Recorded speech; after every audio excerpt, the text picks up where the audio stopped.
Okay, so before we actually get into the topics of econometrics, here's something I wanted to first introduce to you guys, which I think is probably the most crucial idea, not only for econometrics, but for many other subjects that related to statistics as well, which is population and the sample. I mean, the relationship between population and sample.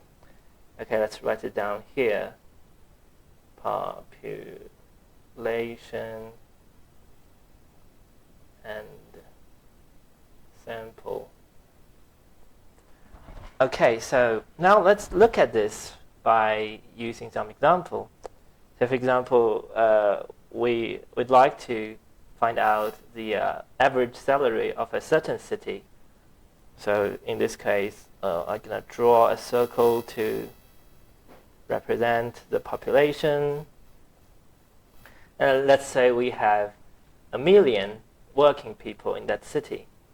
Okay, so if we were to find out the average salary, so technically we can, just go out and collecting each individual data of this, of those 1 million people, and we add them all up and divide it by 1 million, and that way we can find the true value, average salary of the population. Okay, I'll just write it down here.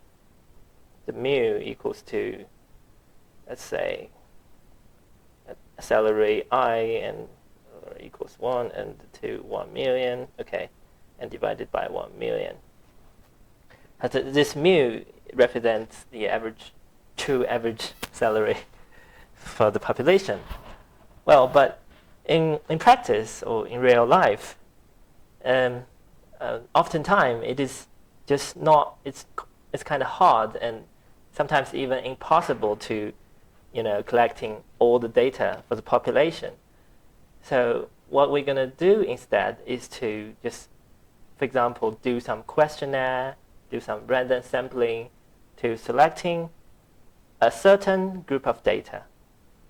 Okay, let's draw a circle here. And for example, today I did a survey that which I collected, let's say 1,000 people, and this is our sample. Okay, so based on this sample data, we can actually calculate out the sample average salary. Here I'm going to denote it as mu hat.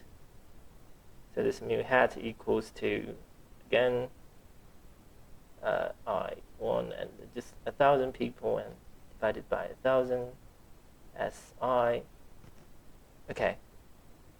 Okay, now let's use the SI hat, because this SI hat might not be the same SI hat here. I hope you understand what I'm talking about. So anyway,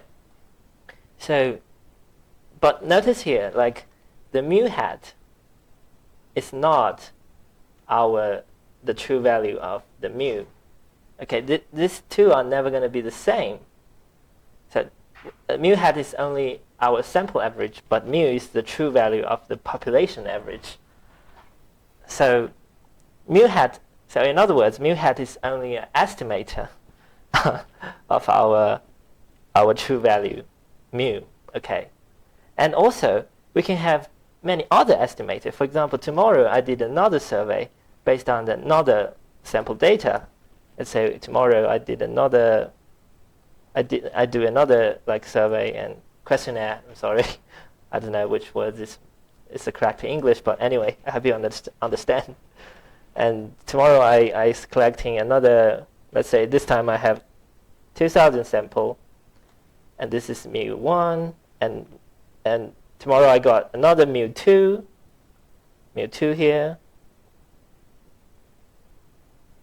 And both this mu1 and mu2 are some estimator of the mu. And both of them can, to some degree, represent the true value of mu.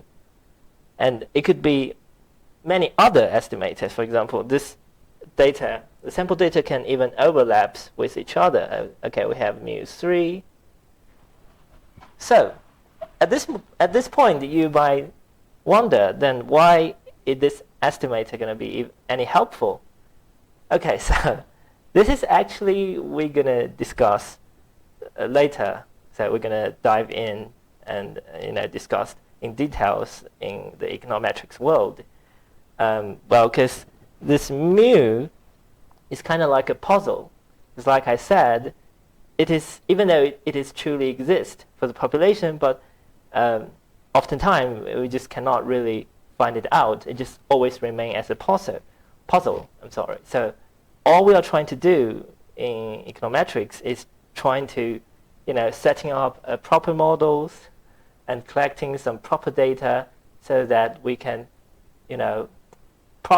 estimating this mu more properly. In other words, we wanted to find out the estimator, which is as approximate to our true value mu as possible. Okay, I hope my explanation kind of make these things a little clearer to you.